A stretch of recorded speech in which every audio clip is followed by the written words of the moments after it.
కష్టాలతో ఇబ్బందులు పడుతుంది. ఓవైపు ఉగ్రవాదులు పేట్రేగిపోతుండడం, మరోవైపు ఆర్థిక వ్యవస్థ కుప్పకూలిపోవడంతో పాక్ ప్రభుత్వం దిక్కుతోచిన పరిస్థితిలో ఉంది. దీంతో తమను ఆదుకోవాలంటూ IMF ను పాక్ ప్రభుత్వం ఆశ్రయించింది. ఇప్పటికే IMF నుంచి సాయం పొందిన పాక్ ఇప్పుడు $7 బిలియన్ రుణ సాయం చేయాలని కోరింది. అయితే పాక్ కు రుణం అందించేందుకు IMF పలు షరతులను విధించింది. అందులో భాగంగా ఖర్చులను తగ్గించుకునేందుకు దేశంలో 1,50,000 మంది ప్రభుత్వ ఉద్యోగులను తగ్గిస్తూ కీలక నిర్ణయం తీసుకుంది. ఇప్పటికే IMF చెప్పిందని పెట్రోల్ ధరలను అధికంగా పెంచిన పాక్ ప్రభుత్వం ఇప్పుడు ప్రభుత్వ ఉద్యోగాల్లో కోత పెడుతూ నిర్ణయం తీసుకుంది. దేశ ఆర్థిక వ్యవస్థను గాడిన పెడతామని చెప్పి ప్రజల్ని ఇబ్బందులు పెట్టడంపై విమర్శలు వ్యక్తమవుతున్నాయి.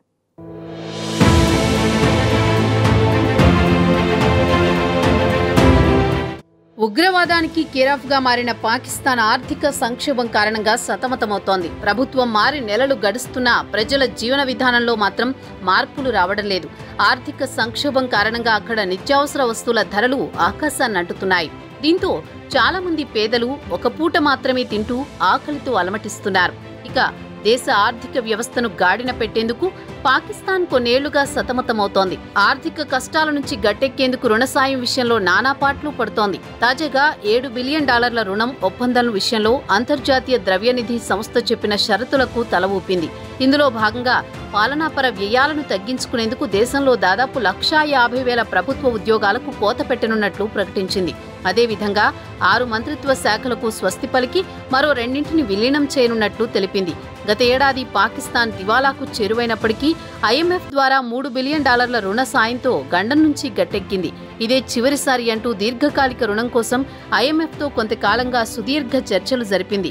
సహాయ ప్యాకేజీ విషయంలో ఎట్టకేలకు సెప్టెంబర్ 26న IMF ఆమోదం తెలిపింది. ఖర్చులు తగ్గించుకోవడం, పన్ను GDP నిష్పత్తిని పెంచడం, వ్యవసాయం, రియల్ ఎస్టేట్ వంటి రంగాలపై పన్ను రాయితీలు తగ్గించడం వంటి చర్యలకు పాకిస్తాన్ హామీ ఇవ్వడంతో మొదటి విడతగా $1 బిలియన్ విడుదల చేసింది.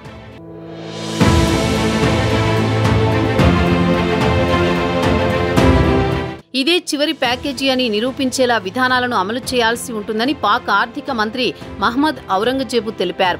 G20 కూటమిలో చేరడానికి ఆర్థిక వ్యవస్థను బలోపేతం చేయాల్సి ఉందని, ఆర్థిక సంస్కరణలో భాగంగా 6 మంత్రిత్వ శాఖలను మూసివేయనున్నట్లు ప్రకటించారు. 2 మంత్రిత్వ శాఖలు విలీనం చేయడంతో పాటు వివిధ మంత్రిత్వ శాఖల్లో 1,50,000 పోస్టులను తొలగించనున్నామని తెలిపారు. దేశంలో పన్ను చెల్లింపుదారుల సంఖ్య 16 లక్షల నుంచి 32 లక్షలకు పెరిగిందన్నారు. పన్నులు చెల్లించని వారు ఇకపై ఆస్తులు, వాహనాలు కొనుగోలు చేయలేరని స్పష్టం చేశారు.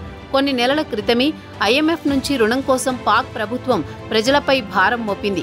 ఏకంగా లీటర్ పెట్రోలుపై ₹10 పెంచుతూ నిర్ణయం తీసుకుంది.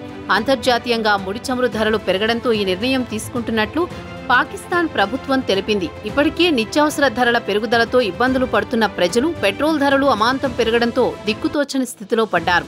మరోవైపు అప్పుల ఊబిలో కూరుకుపోయిన పాకిస్తాన్కు బయటపడే పరిస్థితులు కనిపించకపోవడంతో ధరలు పెంచుతూ ప్రజలపై మరింత భారం మోపుతోంది.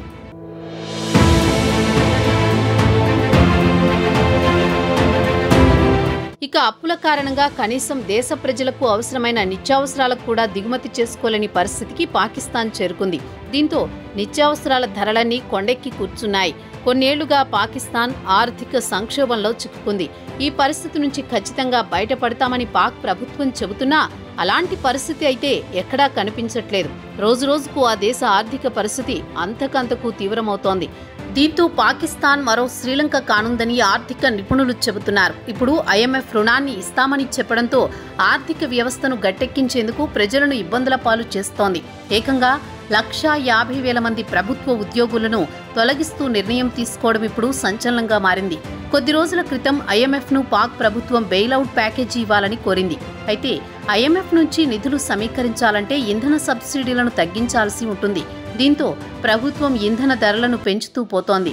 దీంతో పాక్లో ప్రజలకు కష్టాలు పెరుగుతున్నాయి.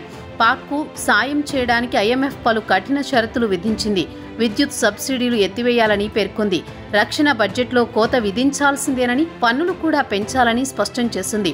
బెయిలౌట్ ప్యాకేజీని ఆమోదించాలంటే దేశంలోని అన్ని పార్టీల అభిప్రాయాలు తీసుకోవాలని స్పష్టం చేసింది. ఈ షరతులు పాటించడం తప్ప గత్యంతరం లేదని IMF పాకిస్తాన్కు తెగేసి చెప్పింది.